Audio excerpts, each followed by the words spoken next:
Welcome, guys, to another episode of Inspired Voices. I am Oliver Riera, your host, and I am welcomed today by Shari Diaz. Hey. Hello. Why don't you tell everyone what you do? Well, I'm Shari Diaz, and I am a stand-up comedian. Awesome. All right. How long have you been doing that? For about 3.5 years. 3.5 years. All right. So not too long, but it seems like you've done a lot, which is why I asked you on the show, really. Yeah, absolutely. Awesome. So first of all, where are you from? I am from the Bronx. The Bronx. New York. All right. Hence the accent. That's why I got to get off that off the bat, you know what I mean? You might need subtitles right here. In like New York accents. Yeah, New York with a W instead of an R. Yeah. That's hilarious. All right. So what made you get into stand-up, first off? Well, I've always been like the class clown in school, the funniest in like my friend groups. Yeah. And it was pretty much like forced upon. Like ever since I was, a kid, I've always wanted to be an entertainer. Right. But it wasn't until I got to Raleigh I actually was forced on stage. By your friends? By my family, actually, really? which was What? weird. Yeah. Yeah, But like my friends always had like they're probably my biggest support. So Right. but definitely like my family, they said, just get your ass up there. Mm-hmm. Now, was this in New York or was it here? It was here. Okay. All right. It was here. It was at Land Quarters. It was when Randy Hernandez owned it. The owner of Tropical Pick and Chicken, where I produced my shows. Okay. But there was a comedy show going on, and the host was like, "Are there any wannabe comedians that want to do some time or whatever?" Right. Went up there and I did the funniest 5 minutes I had, and it was great. It was cool because Mike Mello was there, and Oh, sweet. a few other local comics that were there, and Mike Mello took a liking to me, and he's always been a big support too, Right. he's one of like the best comics out here. Did Mike Mello talk to you afterwards? Oh yeah, we exchanged numbers and Facebook. So pretty much from there, it seems like it just... Yeah. From there, I was like, you know what, this is dope. I didn't know that it was so like big out here because it was Right. so boring. Yeah, because I started out here. Compared to New York, yeah. Yeah, it was so boring. I'm like, there's shit to do here. And then when I was like, oh, there's actually an up and coming scene and whatnot. So I went and took stand-up classes at Goodnight's Comedy Club in Raleigh. Gotcha. Which Matt White, he's the instructor now. Before it wasn't him. Right. Which I would have loved to have Matt instead Yeah. of the instructor I had. But Matt White is also my mentor, and you had him on an episode. I Yeah, think. yeah, exactly. That's awesome. Yeah. That's very cool. So what was like the first step for you? Like once you like got up and did that 5 minutes for the first time, what was the first step after that? The first step, I had to get off of Cloud 9 so that I could write something. Oh, gotcha. The crazy thing is that before I even took those stand-up classes, they threw me on to open for Joey Medina, one of the Latin kings of comedy. What? And I had only did comedy once. Yeah, it was That's crazy. And Wait, how did that come about? the host of that night was like, yo, like, I want to have you on just to put you on or whatever. Right. I opened it up. It was fun. It was dope. Spoke to Joey Medina, kept in touch with him. He lives in LA. He toured with Paul Rodriguez and George Lopez and stuff like that. All the the Latin kings of comedy. And Yeah. it was nice. It was nice to riff with him, and we kept in touch. And I opened up for him again after being seasoned in the Right. Bronx last year. And when he saw me again, he was like, yo, like, you got so much better. It was Nice. That's awesome. Yeah. That's got to be a great feeling for someone to say that to you. Yeah, it was a great feeling, especially like, opening for him for the first time. Like, it was my second time doing comedy. And how was that? It was awesome. Yeah. It was fun. But the nerves were kicking though. Hell right? yeah. I was sweating. I was wearing leather pants and shit. I don't know why I did that. That's like the worst. It was Can't wear horrible. leather pants. Yeah, and I was like, but it wasn't like the real leather pants, so that's why they were making noise. It was like, Okay. I was like, oh man. It's like paper ripping or something. Yeah, exactly. That's hilarious. What did your family think of it? So they pretty much supported it from the beginning, right? Since they like got you to go up there. I think it was more like a dare. It wasn't like, oh shit, she actually Okay. did really well. I know they knew that I've always wanted to be an entertainer, but it wasn't realistic for them. Yeah. Growing up, as a Latin family, strict Latin home in Yeah. the Bronx, and My two older sisters, they did really well in school. I didn't. Mm-hmm. So it's like, oh, she's a little lost, Right. You're like I was like the disappointment of the family. Yeah, the black sheep in the black family. Sheep, yeah, definitely. They didn't understand why I wanted to get into it, even though I was like my mom's human DVR. Like I used to have to like memorize everything going on in the novelas. Oh, right. So she would go to church and then come back like, ¿Qué pasó? And I was like, well, give her the cliff notes of it. Yeah, and I was like, these were the important parts. Yeah. No me digas. But yeah, that was fun. And then now that I'm actually doing it, they're like, they support me just enough just in case I make it. Yeah. Yeah. Like, so I was there from the beginning. Don't you forget. Yeah. But at the same time, I know deep down inside of them, they were like, all right, is she going to grow up already? Like, is she over this telling jokes and shit? Like, how traditional is your family? Because I know Hispanic families, especially, they tend to be traditional. Yeah. Especially if the parents are from and grew up in that country. Yeah. Well, now it's gotten a little better, I think, because of the times things have changed. And but I know my sisters are older than me. We're all 7 years apart. So they're married, they have kids and a home each. Yeah. You know what I'm saying? Yeah. So, and then my mom lives with my older sister. So it's like really traditional, right. But me. Are they churchgoers? My mom is. Your mom is, okay. My mom is. I have aunts that go to church and stuff like that. Right. But my mom is the one that's like praying for all of us and our salvation. And is she always like my mom would always force us, like, you gotta go to church, you gotta go to church. Even my dad and everyone, but nobody wants to go except for her. Yeah. Yeah, it's crazy because, I work at a pediatrician office right now and there's kids that cry on their way to go see the doctor and like get shots and shit. Yeah. So I'm like, oh my God, like I never acted like that going to the doctor, but I acted like that going to church. Like I didn't want to go. I don't want to go. Yeah. And she would like always force me to go on the I was gonna say stage on the altar and sing these stupid songs with all these Christian kids. What? So you were a good singer? No, definitely because I would lip sing. I didn't know the words. Oh, gotcha. So I would just like. Yeah. But it wasn't until about, I think, when I hit 14, 15 years old, I started preaching. Damn. I know. I can't imagine you preaching at a church. I think it's because of your mouth. I just can't. Yes, I know. Like if you watch my stand-ups, like she preached. Lord save her. She believes in the Lord? Yeah. It was crazy. Like from 14 to about 18, I used to preach in a whole bunch of churches. Like it wasn't only Pentecostal, which is my mom's denomination. Oh, okay. I preached at non-denomination, Baptist, Methodist, wow, so different churches. Yeah, like I was in the Bronx. I was called the what do you call those?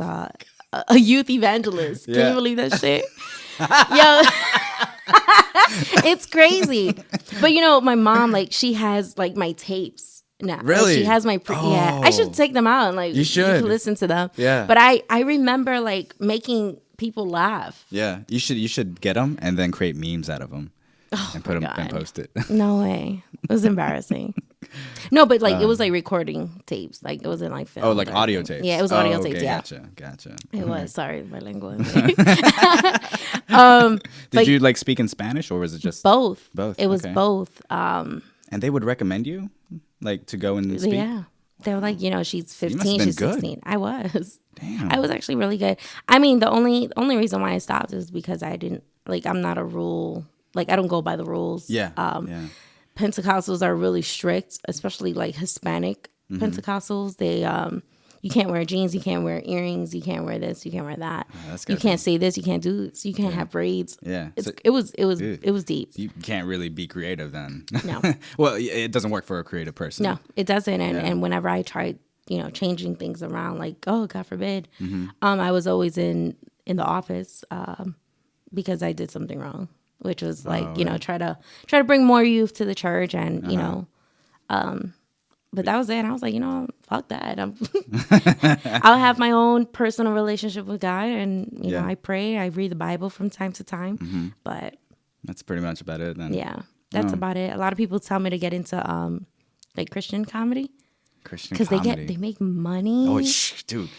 Christian movies, anything Christian, anything they Christian. make a lot of money. Yeah. Like Joel Osteen, is that his name? Osteen? The one that doesn't allow... Osteen, yeah. The one that didn't open his church to the people in Houston. Yeah.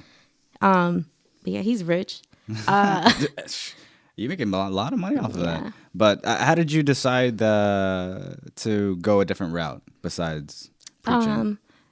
I think Did it just come like one day after you got in trouble? Maybe you just decided then. Like, yeah, you know what? I was turned off. I was discouraged pretty much because I felt like I was doing so much like work for the Lord that no one was, acknowledging the fact that I was actually bringing youth, and planting seeds is what they call it. Right. And then they would like drive these kids out because they weren't going by they're too strict they were with too the strict. rules and stuff like yeah, that. one time I brought a friend of mine, one of my close friends, and she wore jeans, and it was her first time.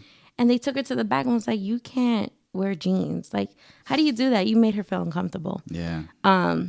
That's gotta be rough. It was rough. it was sad. Especially like you have to like hold your tongue in those kind of situations. Not me. Not you. That's why they didn't like me. Yeah. They didn't like me. They were like, "Oh my gosh, she's too real for us." No.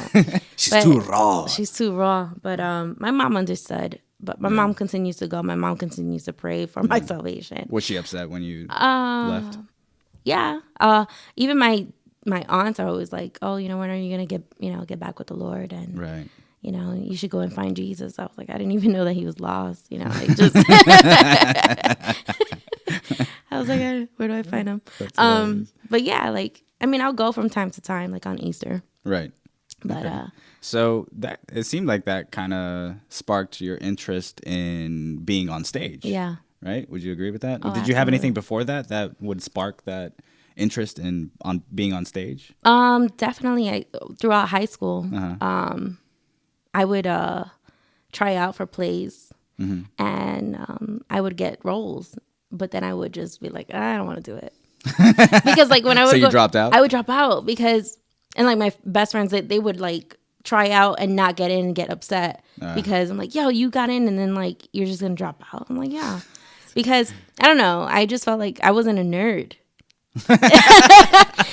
You were too much of the popular girl. I was mad cool, like, and I was like, I don't know how to act nerdy. Right. You don't know how to act nerdy. Yeah, it was because a whole bunch of little herbs were in it. Yeah, and especially in high school. Yeah, and it was a bunch of just nerds, and I was like, I'm too cool, and which I regret. It's probably one of the things I regret.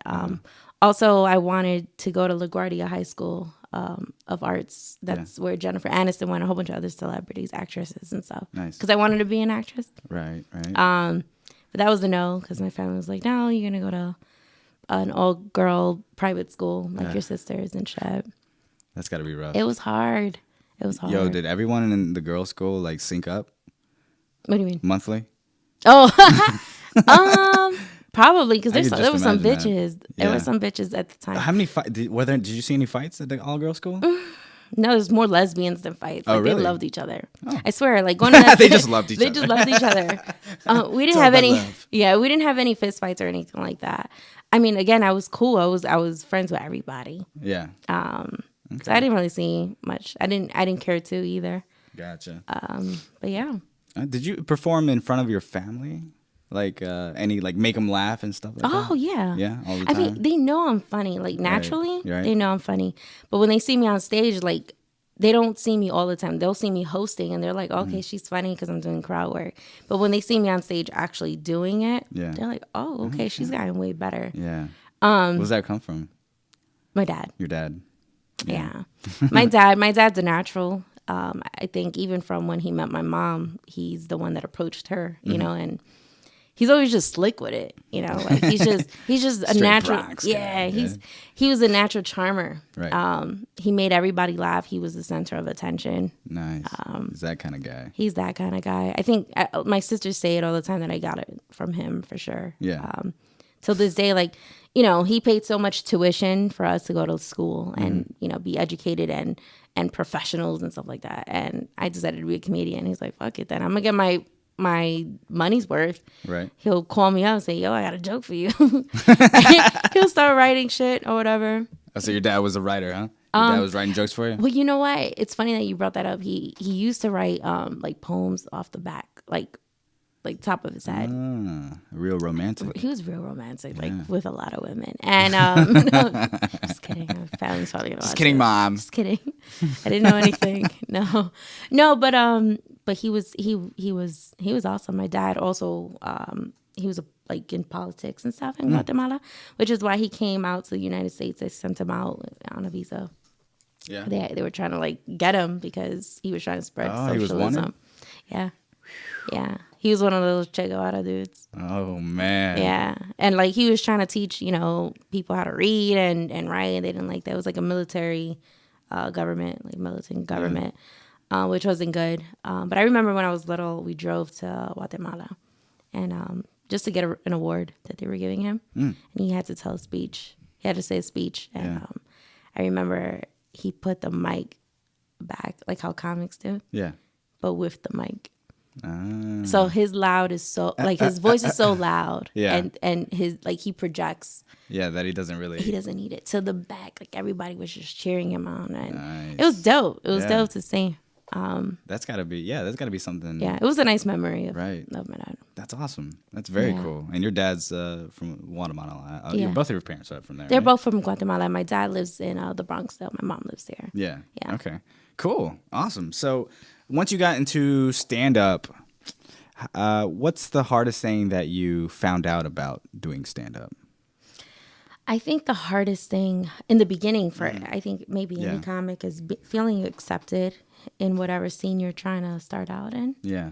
I'm the only Latina doing it in North Carolina. There's a lot of white comics that are doing the same shit. Yeah. So how is that? Like you're the only Latina comic in North Carolina, and you're funny. And you're from the Bronx, which makes it even more hysterical. Like I'm different. Right, yeah. And that's another thing that I struggled with, that I was different. I didn't know how to fit in. And eventually I was like, I don't need to fit in. Right. If I'm going to try to be the best, I got to be different. Yeah.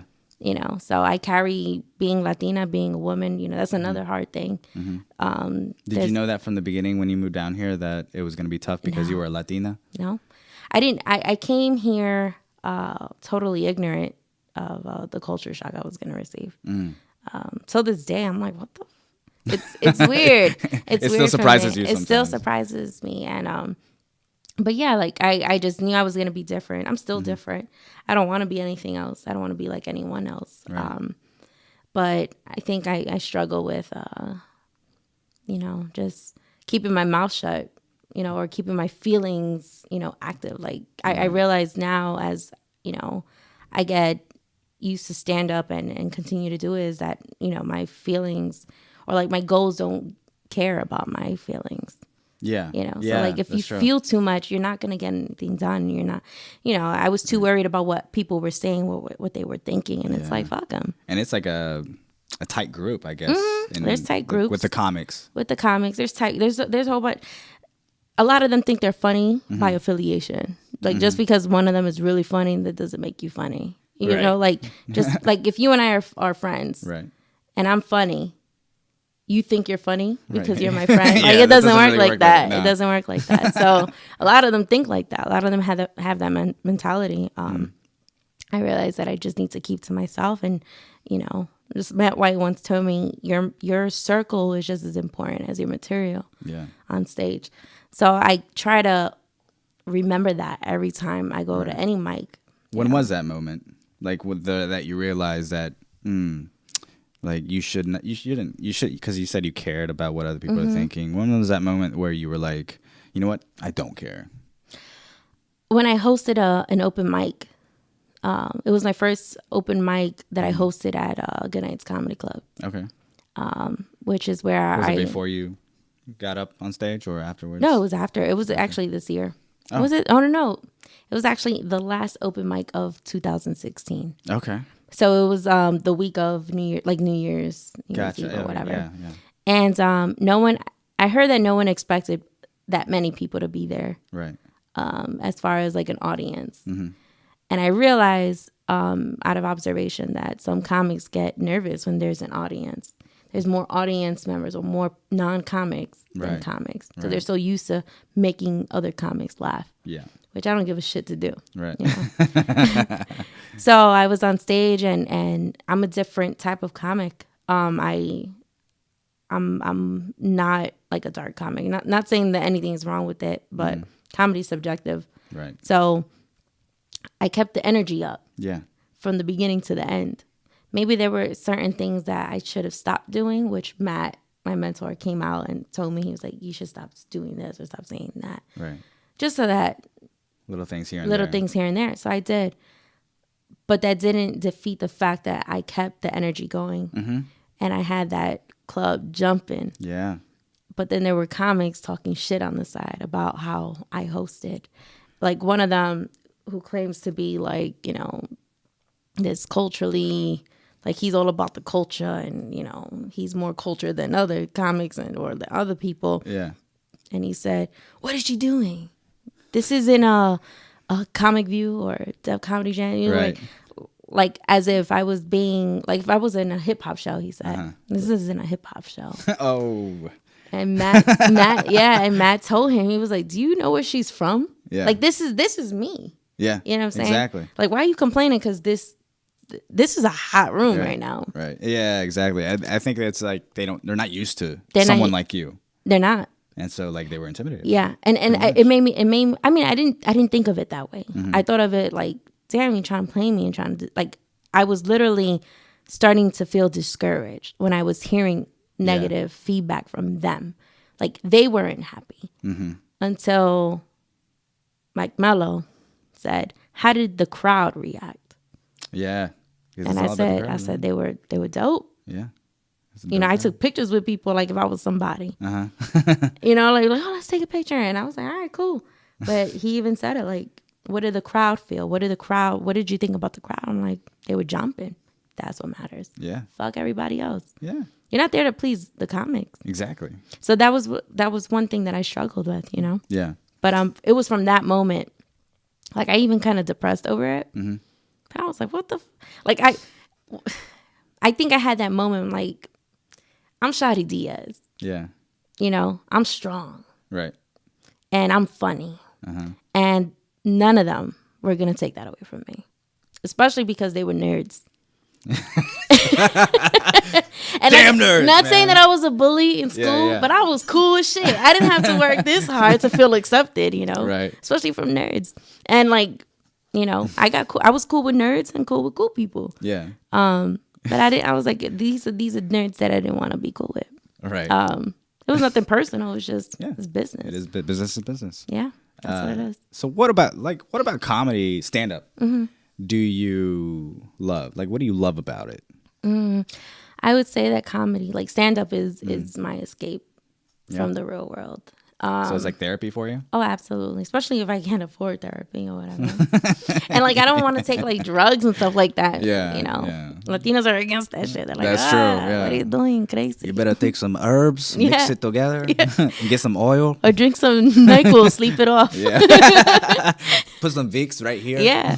Yeah. That cures everything. Exactly. But yeah, like I just, you know, I realized that when I start writing, I write things about like, you know, family and relationships and stuff like that. Things that have hurt me in the past. So like tragedy becomes a comedy now. So it's like, that means I'm over it. Like if I'm not over it yet, I'm pretty sure I'm not going to write about it or talk about it on stage. Gotcha. Yeah. But what is the process for you in stand up? So do you write it out like, do you write out the dramatic portion of it and then go back and like find the funny in it? Yeah, it depends. It depends on like my mood. Like you really have to be on top of me to write. It's a hard thing to do. It's a hard thing to do. Yeah. I have trouble with writing. I'm like, yeah, like it's like my mind just wants to go, but my hand is just like not that fast. Exactly. I mean, again, if it wasn't for Matt, you know, he wouldn't. Like he always telling you got to do this, do that, like write this, write that. And it's important to have someone like that that's going to keep you on your toes and balance you out. Because if it was up to me, I probably wouldn't be writing. Right. I'd just go on stage and just talk shit. Which could work too. if you like, audio recorded or whatever, and go back and start writing. Oh, But my process is like, if something happens to me, I'll write it down. This happened to me, and then how can I make this funny? Gotcha. So then you just start writing different ways. Gotcha. And to open it, and like different angles and shit. Right. Yeah. Different ways on that. Okay, gotcha. So, and then you have I know you have a writers group as well that you get together with comics and you guys work out jokes and all that stuff. How did that come about? Was that with you and Matt? It's with me and Matt. We call it the BDSP group or team, which is short for Boogie Down South Productions, which is my comedy production. Exactly. Where I run a few comedy rooms and shit. Right. Book my own comics. But yeah, this room, I mean this writing group came about. I was observing people just like me, feeling left out. Yeah, feeling left out and who are raw. And underrated and are raw. Yeah. And weren't like accepted. And I could see it and I didn't like it.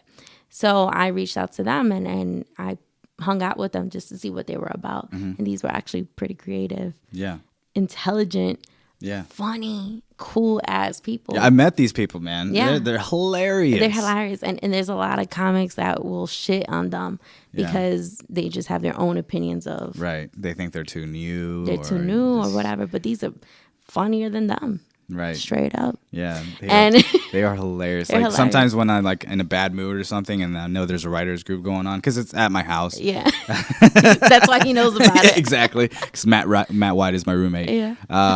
So when they have my rap gives you my right. I just go out there and just listen, man, and just my abs hurt afterwards. It's so funny. So funny. Hilarious. It's just the energy is the energy and the positivity. Like the creativity is just so dope. Yeah. With us. I think that's what attracted all of you guys together. Yeah. And like Brandy Roberts, shout out to Brandy Roberts. Brandy. I call her my daughter, and like that's Matt's daughter. That's our comedy baby. Yeah.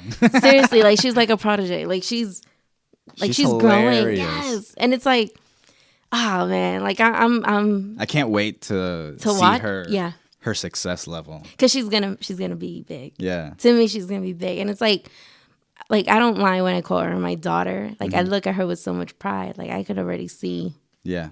And that I think that's so dope because I know that's how Matt, he might not show it, but I know that's how he looks at me, but we're working with me and when I come up with things, you know. Yeah. And you want to be around people that are going to uplift you. Yeah. That are not going to bring you down and say, yo, it's not a hip hop show. You can't host like that. Right. Were you always like that? Like having that tight group around you? Or did you find that out recently? Like what? Having that, like a tight group? Having a tight group. Knowing that you have to have a tight group. I've always done that.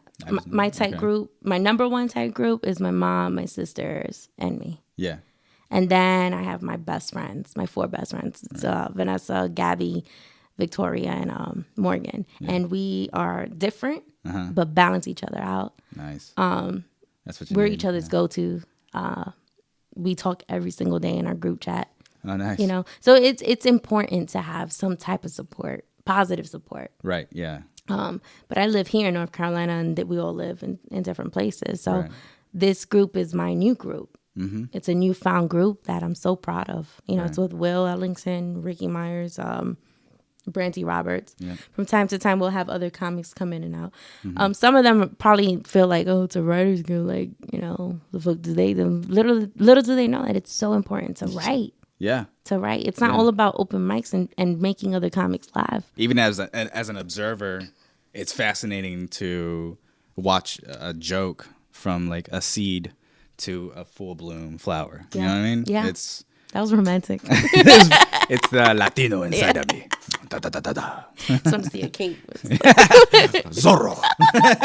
That's funny. You remember Zorro? Yeah, I do. Yeah. I dressed like him in... you look like you would. In like 3rd grade, I dressed like in Halloween. Did your mom for Halloween. put you like that? Yeah. Oh, man. But, and then like we went trick-or-treating and we were like 4 or 5 houses down and I realized I had to poop. What?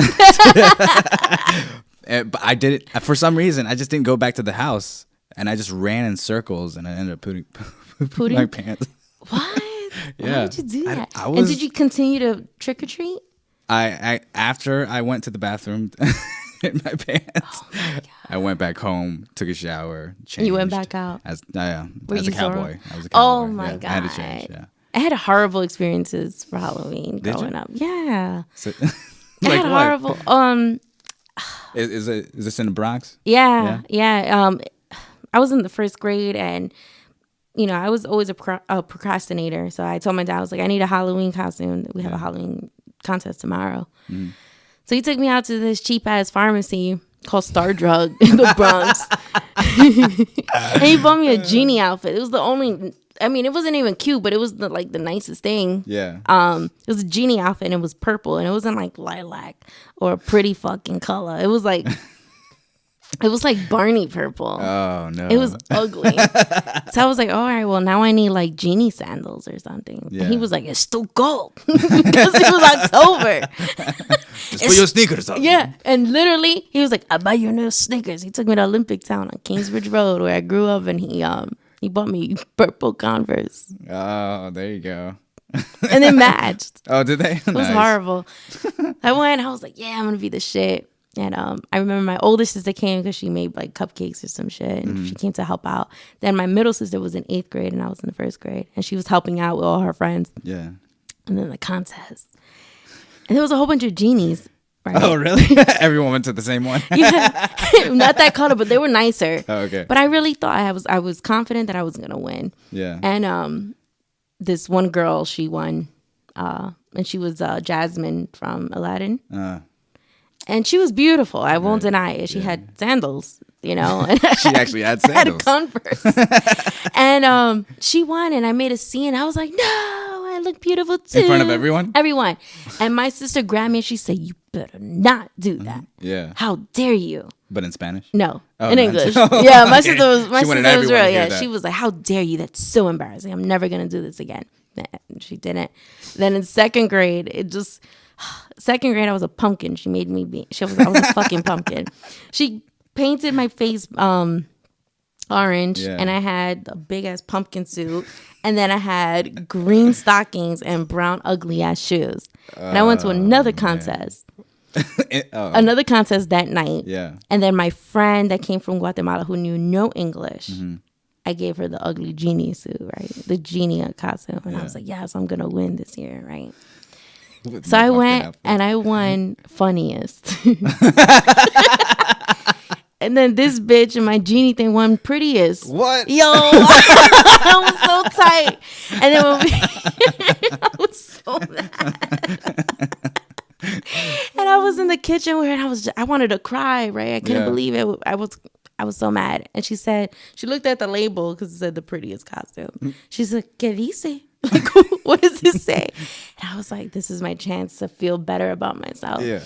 And as my sister was walking in, I said, la más fea, the ugliest. She was like, what? My sister was like, no, that's not what it says. Don't say that. Oh, I was so mad. That's hilarious. That was my What's up experience. with you in contests? Did you go into contests every year or something? Was this in school? No, that thing? was, that second one was like my neighbors. It was a ghetto ass Okay. Neighborhood contest. neighborhood costume. Costume contest. But yeah, and then I hate contests, obviously. Yeah, that's why I didn't want to do traumatized this. you. It is, and that's why I didn't want to do the contest, like the Good Nights thing. Good Which Night I Comedy lost Club too. contest.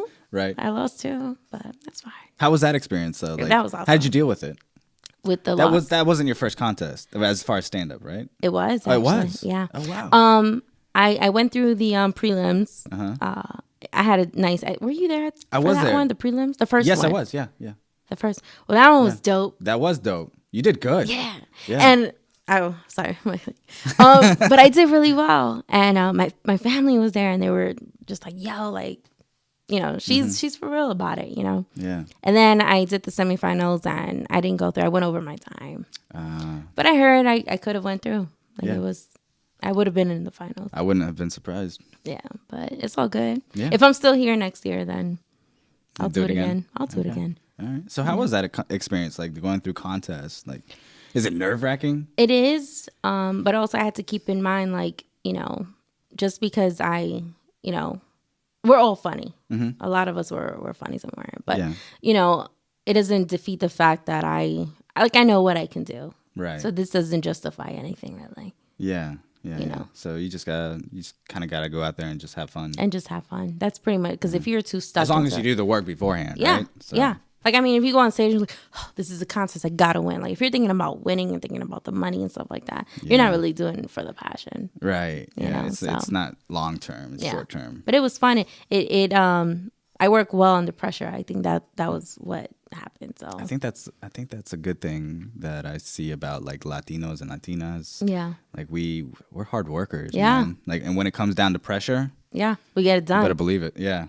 Yeah. Yeah. We get things for done. sure. So I know you mentioned Boogie Down South Productions. Yes. That is your own production company that you created Yep. yourself. Yep. Which is amazing considering how long you've been doing this. Yeah. It seems like you've just been grinding it out. Yeah. Absolutely. How did that come about? How did Boogie Down South Productions come about? I felt like I wasn't being put on in the scene. Okay. Like I wasn't being booked on anything. Yeah. And that started down here? That started down here. Okay. So I was like, well, I'm being booked on, shitty shows basically. And all these other comics are booking each other. Yeah. So I was like the Clique. The cliques and stuff like that. And I was like, let me create my own shit and put myself on. And then I'll do the booking. That's and then till awesome. this day I haven't, you got any spots? Nah, B. Not today. Maybe next year. Yeah. All booked up, son. Sorry. I got a waiting list. So it's good. It's dope to have people from New York, LA, and Miami. Like, hey, I'm going to North Carolina. Who should I talk to? Hey, it's me. Which is cool. I mean, yeah, that is cool. There's other people that they can talk to, but if I know you're coming out and I have some time, I'll make it happen for you. Yeah. I mean, that's to create something like that it's a high risk. I It mean, is. you're putting your kind of like your career yeah. online. Yeah. Energy too, money. Energy, yeah. I feel like if you want something, you got to invest in it. Yeah. Yeah. So I like the logo that you guys have. Oh, Who with the created tongue? that? Yeah. Oh, my brother-in-law. Oh, nice. He created it. That's good. So it's cool. It's cool that I have like family help out and stuff like that. Exactly. But, and you had a place too, right? Tropical Pick and Chicken? Yeah, Tropical Pick and Chicken. Started off in 404 East 6 Forks Road in Raleigh. Yeah. And then we moved over to Wake Forest. I forgot the address for that one, but it's in Wake Forest. Gotcha. Now the one on Six Forks, building that was the first one, right? Yeah. From when you first started the first show for that production company to the last time that you were at that location, how was the growth? It was pretty. Because last time I was there at one of those shows, it was packed. Yeah. And I see pictures all the time. It's always packed. Yeah. Yeah, and especially because of the location. It's 10 minutes from Cary and 10 minutes from downtown Raleigh. Yeah. Yeah. Sometimes I'll have like off nights or whatever, which I didn't stress about because shit happens. Right. You just got to roll with the punches. Yeah, like whether there's 1 or 2 or 3 people there to like 1,000, you put on the show. People actually come out. Yeah. So if 3 people come out, give them the show. Was it easy to grow that? No? It's still not easy. Like right now, I just started one with Matt White, co-host with Matt White, Nora Comedy at Nora Bar and Lounge or Lounge Bar, or whatever. Yeah. It's in downtown Raleigh, and it's right in the Strip. So we're still trying to get people to come out, right? Because we have quality shows. We have, last one I had Kenny Warren from New York, right? And people missed out on that one. Yeah. Yeah. And it was such a good show. It was a good show. It was a good quality show, and that's all I know. Yeah, quality. I like the stage there too. Me too. It's pretty nice. Yeah, I like it too. It's definitely a like I can see the potential. Yeah, exactly. It has potential. Yeah. And what I want is standing room only. That's my goal for that room. Is that normal for comics or for comedy shows? Yeah. Standing room? Yeah. It's not like at comedy clubs because if there's no more room, there's no room. You can't come or whatever. But local comedy stuff, like it's dope to have that feeling that you maxed out. Yeah. That's a great feeling. That's what I want. I do it for the people. Because I didn't have anything to do here when I moved here. So now there's stuff to do. There's a lot of comedy. The comedy scene is up and coming here. Right. And it just keeps, do you see a growth every time? Oh, absolutely. Awesome. Absolutely. Even like besides the cliques and stuff like that. Yeah. I think that's everywhere. That's in any scene. Yeah, it is. In any scene. But as far as Raleigh or just North Carolina, period, It's dope. Nice. It's a spot you might want to come before you can't. Yeah. Because Yeah. it's gonna be too crazy for you. You know. Oh yeah. It's just like it's hard to go to New York now because like you gotta wait to get on. Yeah. So that's here true. you should just come here while you And can. you have to have you have to bring people too when you do stand up. You have bringers, yeah. You up got in a New bringer York. show, yeah. Like I went to Comic Strip Live, and I brought about 20-something people, and she was like, "What? Damn. Yeah, I'm telling you, like people will actually come out to see me, which That's is awesome. dope. Like friends that I haven't seen. A friend from first grade came, which was cool, So it's nice That to is see cool. that support is so dope, and it's so necessary, Right. Like you should support your friends, Yeah. or your family that they want to do something that's not totally, up your alley. Right. But if you believe in them, you invest in them, and you just push them, you support them. Yeah. Big things can happen for that person. You don't. I plan to eat with people that I starve with. Right. So yeah, and everyone's got to start somewhere. yeah. Exactly. It seems like Absolutely. you got a good head on your shoulders. That's for sure. I'm trying. I'm trying. It's hard, but I'm trying. Well, how do you deal with it? How do you deal with the failures? That I cry at night and and be in a fetal position. I do. That was a good baby. Good baby. Oh, I could do it better. I'm just not gonna do it. Try Right it. What the fuck? I listened to a lot of Jim Carrey growing up. He's awesome. Yeah, Jim Carrey was my guy growing up. Yeah, he's dope. Ace Ventura. Yeah, For sure. He's like doing like so talented. facial expressions, like, Yeah. in the mirror Yeah. and stuff like that. That's what I I would won't do it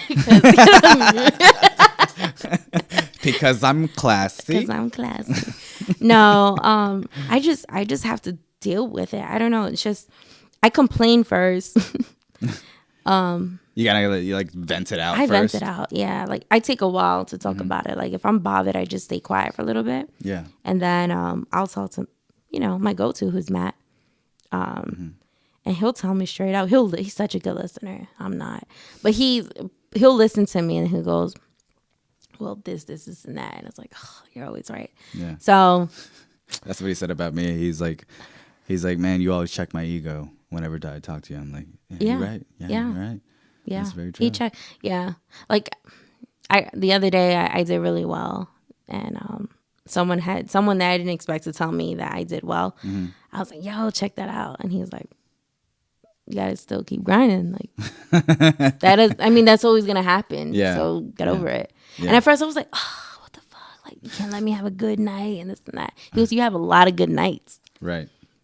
So don't just settle for that night. Keep going. Yeah. It's like, that's negativity, right? So Yeah. like, if something bad happens to you, that's that one thing that happens to you. But people just concentrate on that one negativity. Yeah. When there's all these positive that came from it. Yeah.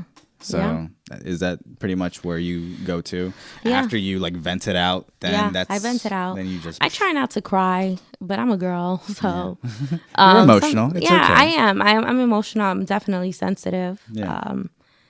But I get over it. You could be in eventually. a soap opera. Yeah, one day. Oh, you will be. Spanish soap opera.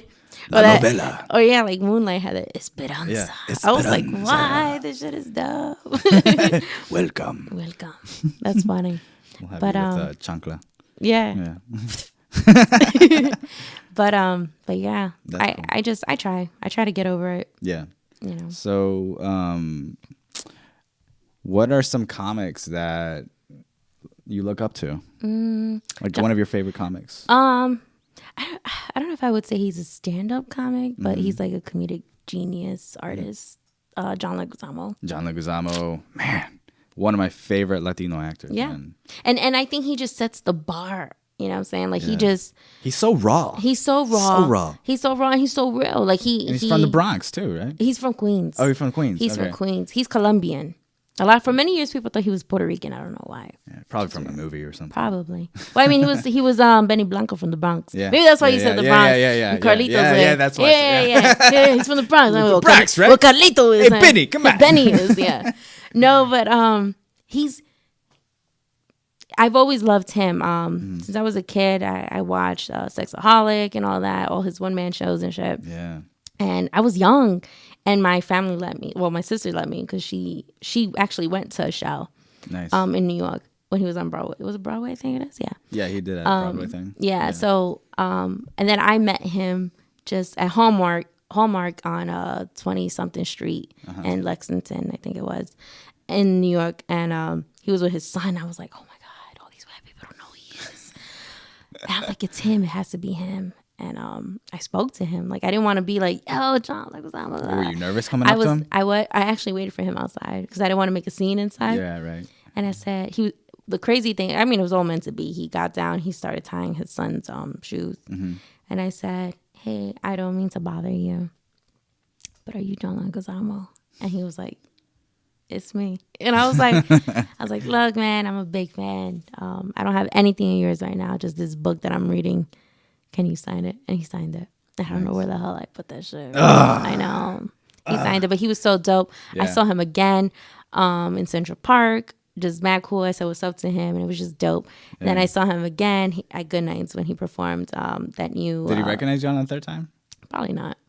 But he's been retweeting a lot of my stuff. Whenever I like tag him, he retweets or he answers. Oh, nice. And I'm sure he one day he will. Yeah. One day he will. I know that I'm gonna bump into him again. Of course. He's gonna be like, "Shari's way." Dude, to work with him. That's one of my dreams. Amazing. That's one of my dreams is to work with him and like a movie. I want to do a movie with him, like a family comedy movie. Yeah. Something with Latinos in it. Something with Latinos that just shows what we really are. Yeah, not like a stereotype. That's what. Yeah, and he says it all the time. He gave up a lot of roles because of the stereotype. Yeah, like a criminal. Like a drug dealer, a husband that beats his wife, shit like that. That's not. I mean, it happens every race. Yeah, exactly. Yeah, but so not just like Hollywood tries to play the stereotype. Yeah, and it's not cool. So I would love to do like something with him. And another one I would say Margaret Cho. Margaret Cho. She's one of my mostly because she talks about her mom and stuff, and I do that too. Yeah. So that was a big inspiration of mine, Oh, nice. Was that from the beginning? From the beginning. Nice. I think I was 8 or 9 when I first saw her. On I think it was HBO. Yeah. I like her. I love her. I would say. Is that the one where she was wearing the leather suit? Leather suit. That's why I wore that the leather pants. Well, the pleather. The pleather. When I opened for Joey Medina, I would say Dave Chappelle, Chris Rock, Martin Lawrence. Yo, it's crazy. Like when seeing Dave Chappelle now, it's so much. You could tell like the wisdom he gained is crazy. Yeah. That's like goals, right? Yeah. So this is what happened. I was recording Shari, and I was doing everything by myself. The camera, the audio, everything. The problem with that is that I can't see if the camera stopped recording, which is what happened. Enjoy the rest of the video. Or audio.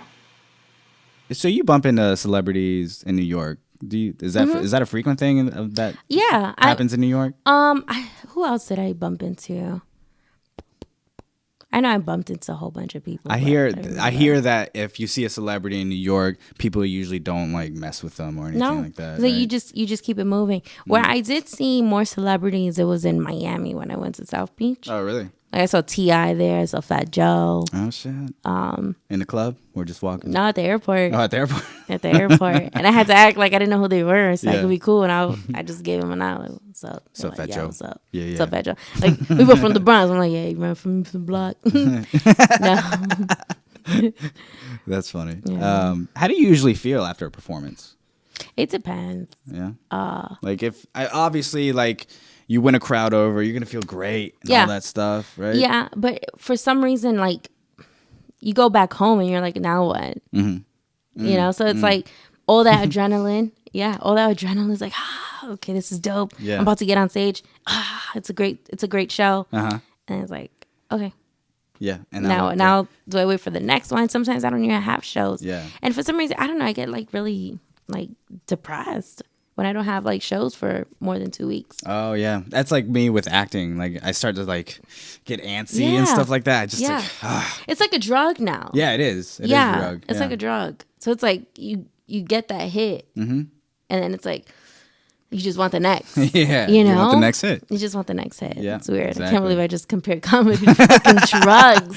It's all the same, man. My mom's gonna be like, I knew it. It was a sin. What are you doing? Es un pecado. No. What's your process before you get up on stage? Like, what's going through your head before you get up on stage? Like, do you clear your mind? Like, I tend to, like, sometimes it depends what I'm doing. I like meditate before I go out and perform somewhere. I've tried just to meditating. relax. I've tried meditating, but I do everything so last minute. I don't have time to do the meditations or whatever. Gotcha. But if I'm driving to the show, I like to listen to like R&B. Okay. Nothing crazy. Yeah. Just Just something sex that's music? gonna Just sex music? sex music. No, not Before a even. show? It was just more like love music, like Erykah Badu or like Sade and you know, just like really old school stuff. Al Green, stuff like that. Cool. So I listen to All them. right. Yeah. Interesting.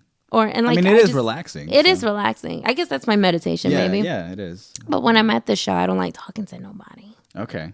But people do come up to me while I'm like looking at my notes and stuff, like what I'm gonna do. Right. I like to sit in and I like to get there early so that I can observe the crowd and see what exactly, like, to confirm what I'm gonna do. Gotcha. Okay. So I go with that. Do you find yourself having to rewrite a lot when you see the crowd? Oh hell yeah. Yeah. Oh hell yeah. Is that nerve-wracking when you think that happens? Yeah, because it's like, oh my god, I'm gonna forget when I get on stage. Right. But then I've been doing all these jokes for such a while. Like, Yeah. I'm like, how can I forget? You know. Yeah. But one thing I got better at is crowd work. So No, that's good. if I forget my jokes, I start to talk to people until I get it right back. Is that just from doing crowd work in general, or is that from like improv or anything like that? Yeah, I mean, I tried improv with Matt. It's just I'm not a yes person. I don't want to say yes to I don't you wanna right say now. yes to you so right now. That's gonna be a no for me. But yeah, it's like it's really hard for me to accept or be in the moment. Like I'm real Gotcha. I think too much. yeah. But Yeah, a lot of people do. Yeah, I would say hosting my shows helped me with crowd work. Also, I like talking to people and fucking with people, you know. Plus, when you're like on stage, you're kind of like in the moment. Yeah. So you just You're kind of like have to forced flow to with be. it. Yeah. You're forced to be in the moment. Exactly. So it's cool. And also, like, if you do crowd work, you have these people, you know, the people they have your undivided attention. So Yeah, that's true. yeah. So you and Matt started this Nor? Nor. And how did that come about? Like, how'd you guys start that? Because you started Boogie Down South Productions. Yeah. And that's still going on. Yeah. Right? Like And then you Nor is decided- part of Boogie Down South Production. Okay, so So it's it's like like a little s- branches that I'm trying to gotcha. develop. Okay. So it's like I have Tropical Pick and Chicken Six Forks, Wake Forest, Nor, and then now I'm starting another one, which is a Triangle. What the fuck is it called? Sorry, it's a Lincoln Brewery. It's across Okay. Triangle Mall Gotcha. in North Raleigh. Okay. But Nor, we just sat down one time and was like, yo, let's just start a room. At first I was like, let's do an open mic. He was like, fuck that. Like, why? Let's just do more showcases. Right. Like, what this scene needs is more showcases Yeah. to get everyone's name out there. to get everyone's name out there. Yeah. And you get more than 5 minutes than three are just 5 minutes, Yeah. you know. And it's with comics that you either bring from out of town or... I mean, we're probably going to do out of towners like maybe every other or every 2 or 3 months because Okay. that's expensive. yeah, it is. Yeah. for sure, But we, for headliners, we choose other people, but I'm working only with the group Gotcha. that I write with. The writers group. Yeah, so Okay. that they can develop their skills. I'm more worried about them. I want them to succeed. I want them to do well. Yeah. Not saying that I don't want any other comics to do well, but they have all these other mics that they go to Yeah. Pretty much that they could do their thing. covered. And you're dealing with the I'm people covered. who aren't accepted. Yeah. So Yeah. That's Or not. awesome. I mean, they're accepted in a way, but in a good way they're accepted, but the bad way, I want to say, like the cliques and stuff. Yeah. It's not accepted. It's not accepting for them. Yeah. They don't accept it, which they don't really need. I want to take that out of their heads. You don't need. They're not going to do anything for you. Yeah. So you are like a mom with them. I try, it's like man. You want them to succeed the right way. Yeah. And learn from your failures and stuff like that. Yeah, from what I experience, and like I'm a cool person. I'm very, I'm kind and I think about others. Yeah. I treat everyone. You're nice. I mean, I'm nice to those that are nice to me. But if you're Yeah, not nice yeah, to me yeah. no more, I might not be nice to you. You know. You might get the chancla in the face. You know what I'm saying? You might wake up to no car. My dad needs a car, so just kidding.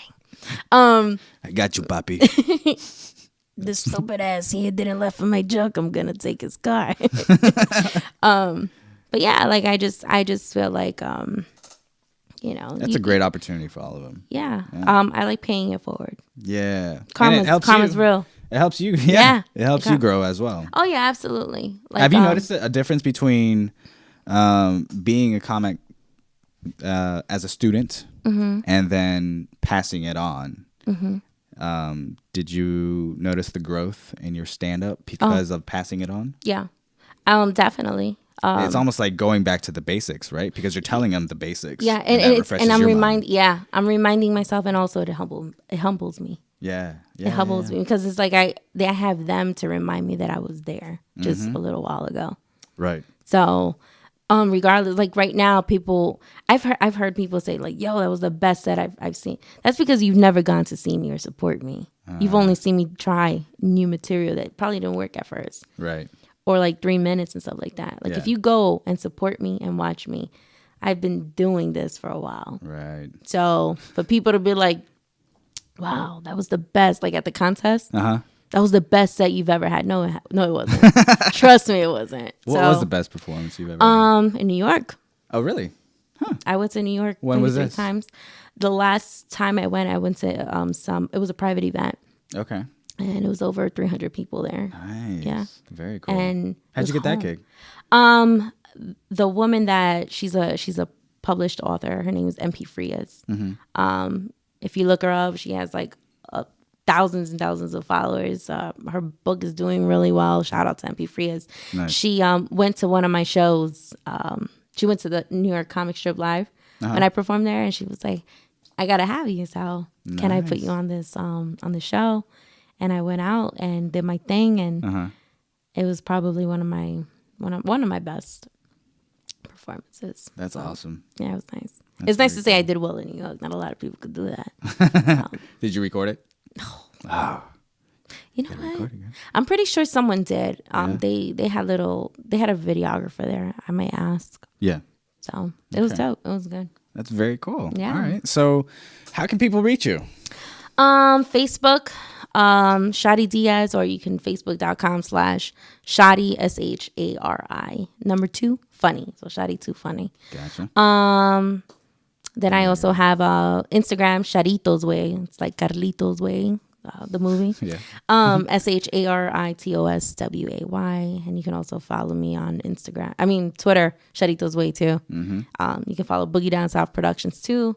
Cool. Also, BoogieDownSouthProductions.com is up and running. Oh, really? Yeah, I did it myself. Nice. Is that your first website? Yeah, that I've ever done. So how's that? Because I used to be like a web designer. Really? Like well, you haven't seen it? No, I haven't seen it. I got fucking music on that shit. So, get the fuck out of here. Classy. It's classy. I use classy. YouTube and shit. Oh.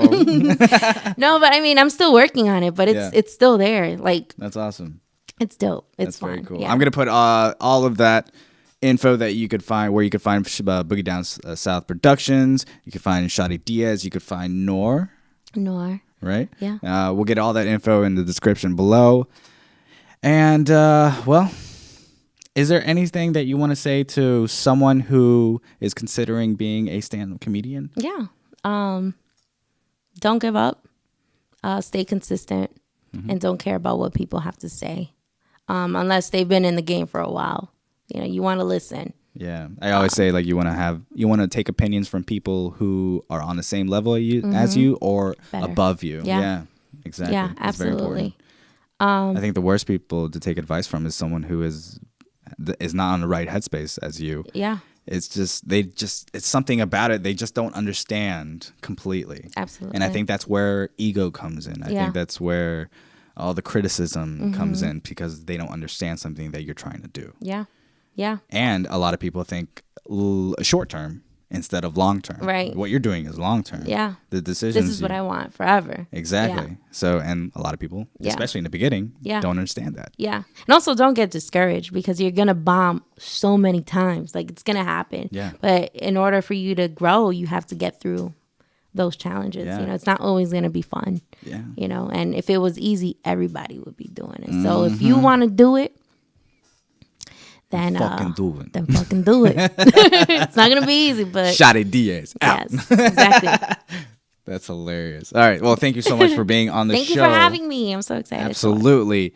And again, everything will be down in the description. Hit that like button if you like it and share it with your friends, Yes. your family, Yes. your boyfriends, your girlfriends, your uncles, your Yes. cousins. Yes, bitch. Yes. All right. I am Oliver Riera once again, and thank you so much for tuning in. Thank you. Until next time, guys.